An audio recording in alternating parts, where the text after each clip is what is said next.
I think that doctoral programs in business and in all these disciplines share a lot of features with doctoral programs in most disciplines, which is you're going to spend the first couple of years taking coursework, learning the core kinds of theories and methods in your discipline. Some programs have everyone do some general requirements across the board, regardless of your discipline, and then more detailed, in-depth field requirements. Other programs, you kind of go right into your field. So that's an important difference to think about. After 2 years of coursework, or usually by the end of 2 years of coursework, there will be an exam. And every university has an exam, whether it's called a comprehensive exam, a qualifying exam, a field exam. And this exam is essentially measuring your comprehensive understanding of the major theories and methods in your field. After that point, students really start transitioning into research. And although sometimes there can be some tentative wading into research in earlier years, usually by the third year is when students are really transitioning from kind of taking a lot of courses to actually doing research and eventually kind of producing their own knowledge, whether that starts as collaborative research with faculty or some of your other colleagues in the program, and then gradually moves into your own research, or it starts with independent research. There are lots of different ways that can happen, and a lot of it's dependent upon both the program and your individual discipline. So that takes you to kind of year 3, and usually year 3 and 4 and 5 are spent kind of figuring out and doing what your own research project or projects are, and eventually producing a piece of original work in the form of a dissertation. And the forms and formats of dissertations vary, but typically there are 2 or 3 papers on either a related stream of research or 2 or 3 kind of pieces that you've done during that time period once you've kind of transitioned into research. And usually that program and that experience culminates in either an oral exam of some kind. In some places it's called a dissertation defense. So that format kind of varies also by program as well. And usually most of your 5th year, and most people can finish these programs in 5 years, is spent on the job market. So going out there, getting your research out there, talking about it with other people and other schools, and ideally landing a great job at the conclusion. Admissions criteria. Again, there's variance among programs, but basically we want everyone needs to have an undergraduate degree. There's no graduate degree required, although some people do enter programs with graduate study, whether it's a master's degree, an MBA. In some cases, we have students that have a doctorate in another field who are transitioning into one of our disciplines, but it's not required. Usually a standardized test score, GRE exam in some cases, GMAT exam in some cases. This is another thing you're going to want to check because those requirements vary from school to school. Letters of recommendations and a personal statement. And a personal statement is really a way for you to tell the admissions committee kind of what brought you to this point, what you're interested in studying, and why this particular school and program is a good fit for you. I'm going to wrap it up, but we can talk more in the Q&A. But the one thing I would say is that the question I get asked a lot is, what should I be looking for in a program? And the advice I always give students is, you want to really do your homework. Go to each school that you're interested in. See what the faculty in your program and in your discipline are doing. Read their CVs. Read papers that they're working on. See working papers. See what students, many of whom have their own websites out there, are working on in that program. And ultimately, look for places where there are a number of people who you think are doing work that's interesting to you and or who could support the kind of work that you want to do and add value to it. I think the wrong strategy is to find and fixate on one person who you think may be, and may be in fact, a superstar in the field, and kind of throw all your chips in with that one person. That's a really big gamble. So I'm going to turn it over to Anat. Thank you, Dr. Steen. Sure. Professor Admati, why academia? Can you tell us a little bit about the contribution to business practice? the financial rewards, the lifestyle, maybe some interesting research And that you're doing. You're only giving me 8 minutes? I know. We could probably go on and on. Yeah, I can.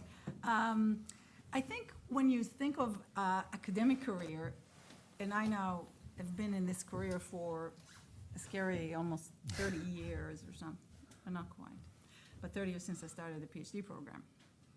Is that right? Yeah.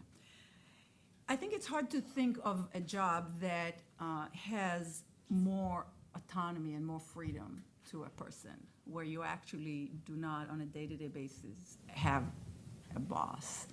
And you really can follow a lot of your own urges and interests and control a lot of your day-to-day activities. The biggest freedom you have is the research freedom to think about things that you think are interesting, that grab you, that you want to know the answer to.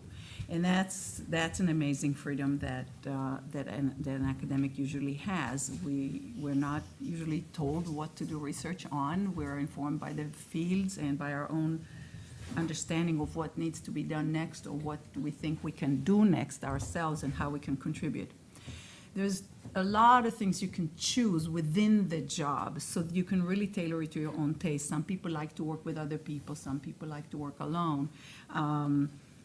There is, even when you teach, which all of us do, you control a lot of what you teach, and also within the course, how you present the materials, how to sequence the material. A lot of that is just your own view and your own decision. Sometimes you discuss this with other people, but you really have a lot of autonomy. Even who you teach, whether it's MBAs, some schools have, and you can choose a school sometimes accordingly. Some schools have undergrad programs, some have active PhD programs. Which level you choose to teach is oftentimes at least partly influenced by what you like to teach, what you enjoy teaching, what you're good at.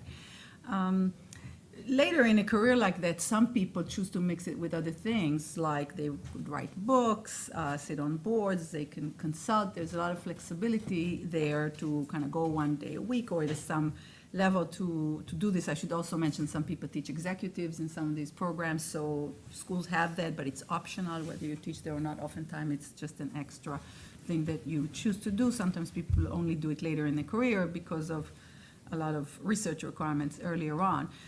You can travel in this job to conferences. Some people do more of it than others. Some people like the conferences that are held near ski resorts, and other people avoid them, like me, because I don't ski. You have advising relationships with students, especially PhD students, and that's a very satisfying part of the job as well. And some people have more of it than others, but that's, again, part of your autonomy. And you have some flexibility with respect to your work hours. Oftentimes you don't teach all quarters. Certainly research is flexible. Some people are morning people, some people are night people. But I like, especially for the bulk of the first decade or two in this job, and oftentimes at periods of time within the job, I like a colleague of mine once telling somebody that this is an extremely flexible job. You can work any 80 hours a week that you want. So it is a lot of work oftentimes, and sometimes I, at the very beginning of my career, I remember walking out of the building, and the problem I'm thinking about is like, I can't think of anything else, because I'm really obsessed with, solving that problem or finding the proof or whatever. And I remember looking at like faculty assistants going home and thinking, wow, they're done. They don't take their work home with them like I do. So there is that. It really can be, people can become workaholic, can not have a balance, but it's, again, in your hands to have the balance. The other thing I would say is that it's an exciting job because it's always interesting and it's always new. You can always learn a new subject, sort of leave a research area that you kind of get tired of and kind of feel like you've said what you said, and then move to some other area. Then when you do the research, if you're lucky, you make a difference in this research. You create a new idea that other people then proceed with, and you feel like you made a little difference to the research, and then eventually trickling down to to maybe the practice even, or our understanding of how systems work, or how to understand various processes within business.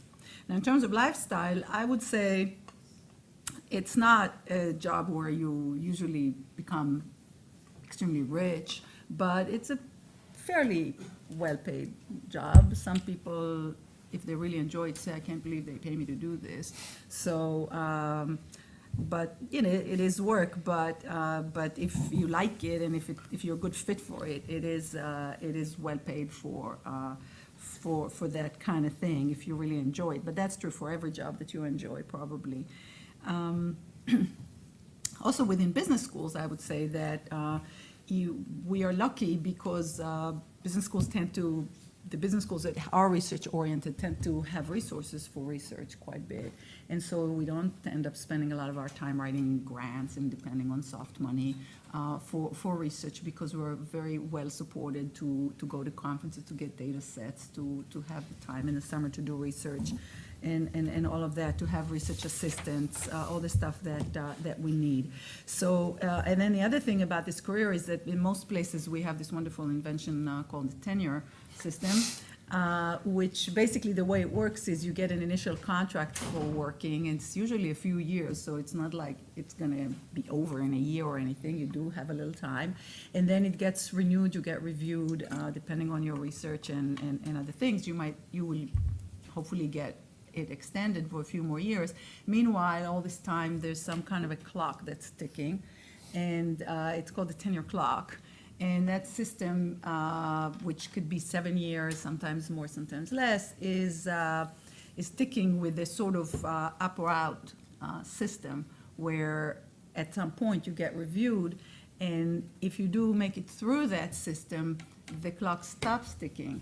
And at that point, you really have a lot of flexibility. And the nice thing about that is that you do not have to, you can really go deeply into research subject, and you can take some chances with that. And that is the idea behind this system. It's not just to give us job security, it's to allow us to be bold in our research, and it sort of rewards innovation. I had a PhD student actually write a paper on that, Gustavo, on how this kind of system encourages people to take leaps in their research and try and allow themselves to fail sometimes as well.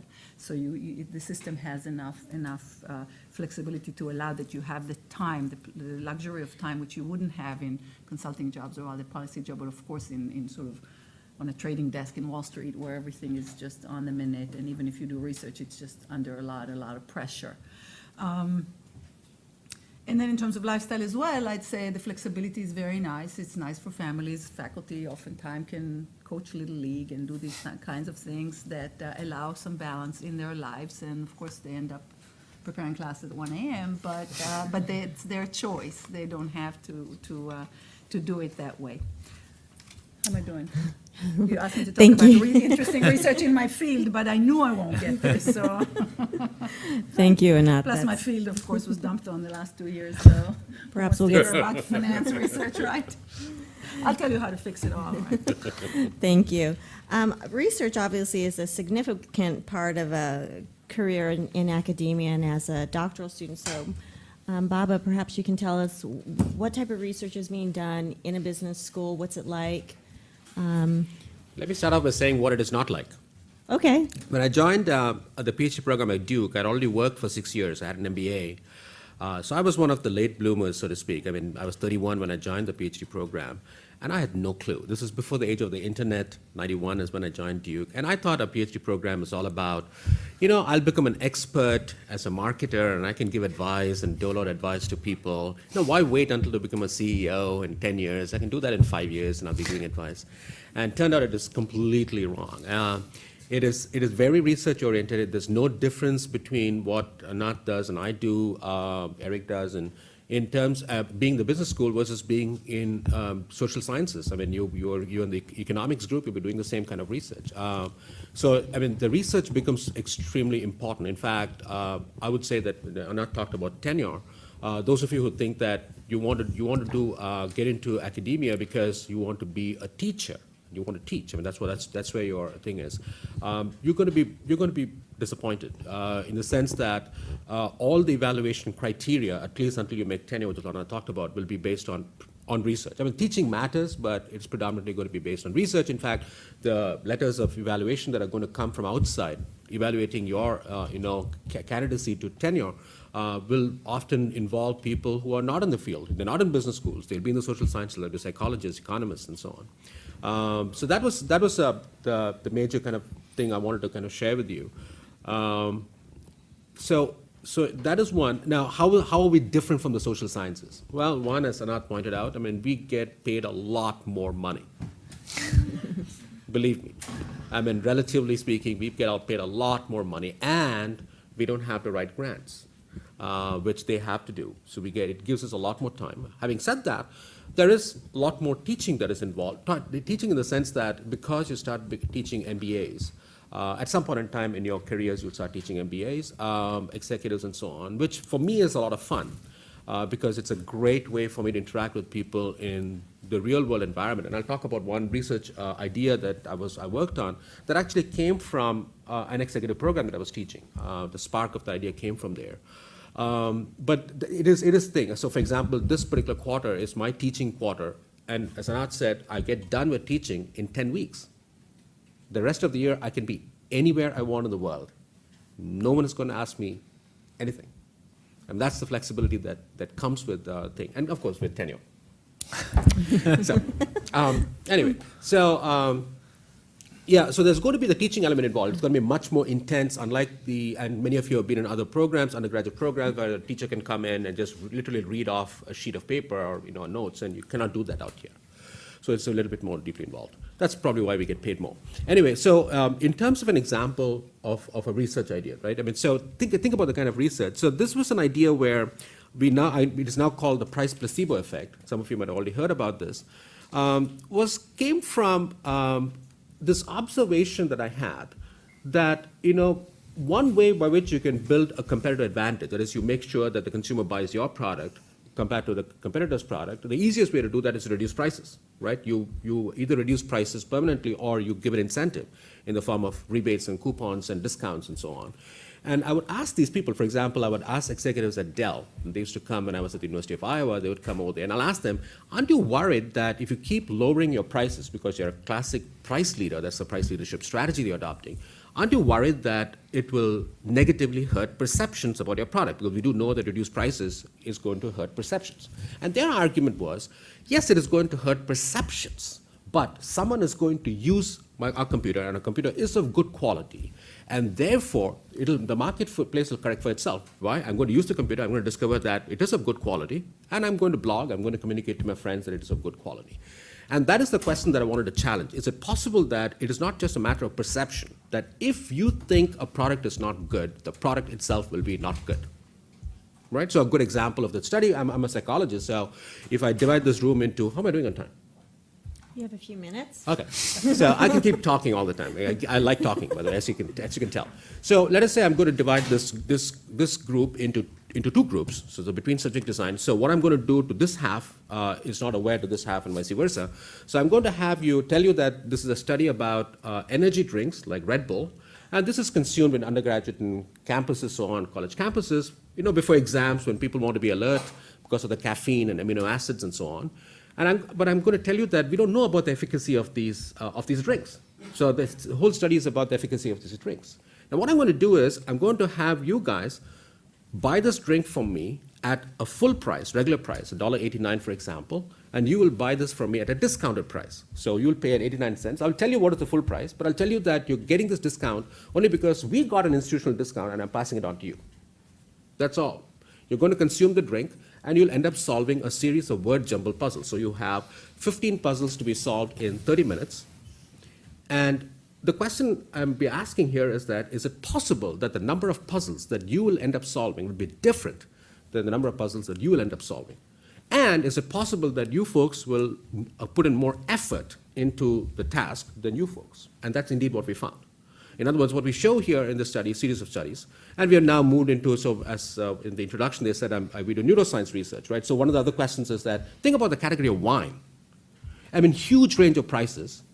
People will swear, even the experts will swear, the connoisseurs, not the experts, will swear that the higher the price, the better its experience. And so the question we ask is it true? If we put people into a magnet, that is a functional magnetic resonance imaging machine, and we can monitor the activity in the brain, is it possible that if it is a higher priced wine, albeit unbeknownst to you, it is the same wine that is being delivered into your mouth, you don't know that, but if it's a higher priced wine, you think it is a higher priced wine, is it possible that certain areas of the brain that code for pleasure will be more active than if it is a lower priced wine? And that's what we found. So you see the kind of pattern of research. The question, basic question came from an interesting kind of issue in the real world. And typically that's how the business, most research in business will have that angle to it.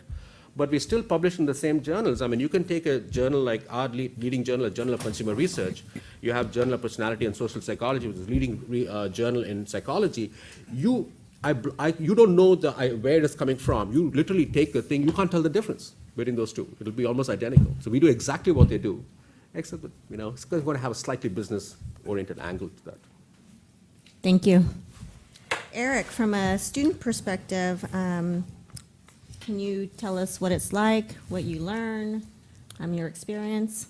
Sure. First, welcome to all of you guys. When I heard how many people were going to be here today, I gave a lot of thought about what I would say in some of the range of topics, but regardless of where I let my mind wander, I always came back to the same point, which is that I really love the PhD program here at Stanford. I really love it, but that doesn't mean that it's right for everyone. And I don't want you guys to think that the reason I'm up here today is simply to trumpet the virtues of attending Stanford, but rather I'm hoping to provide you guys with some perspective as to what you guys may actually encounter should you ultimately enroll in the program.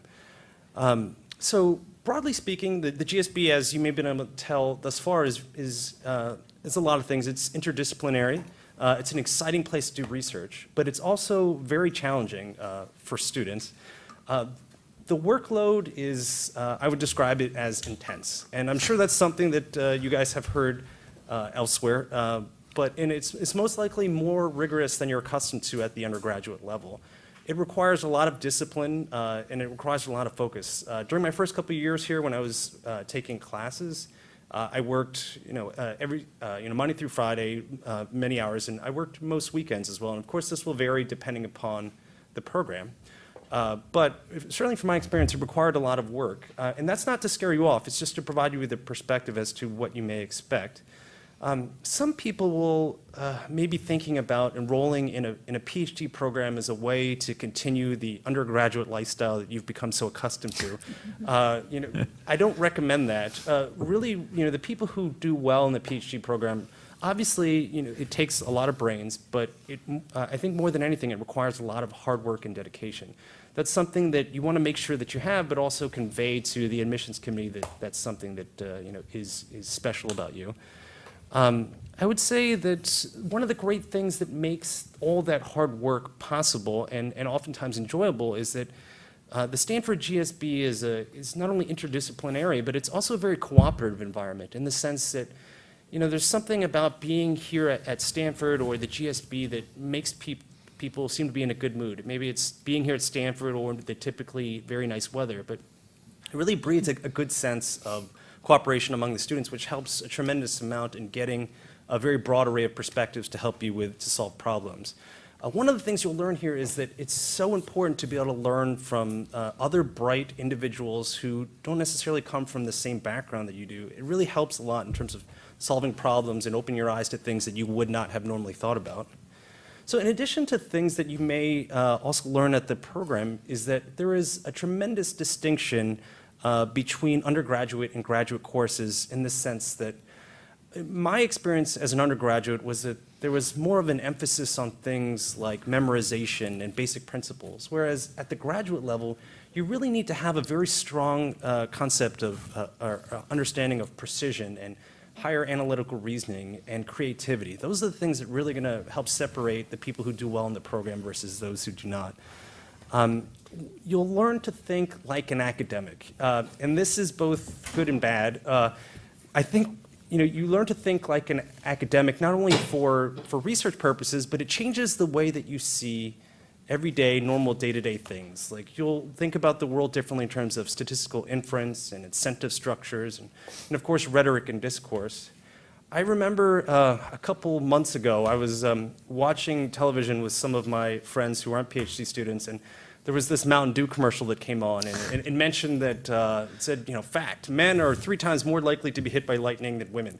And just as a very visceral reaction, I just, belted out in a very measured, incredulous tone that, oh, you didn't control for self-selection. And the people who looked, my friends were looking at there, were sitting next to me, and they were looking at me, as if I was a very big nerd. And that's probably true, but it's something that, like, you go to be accustomed to.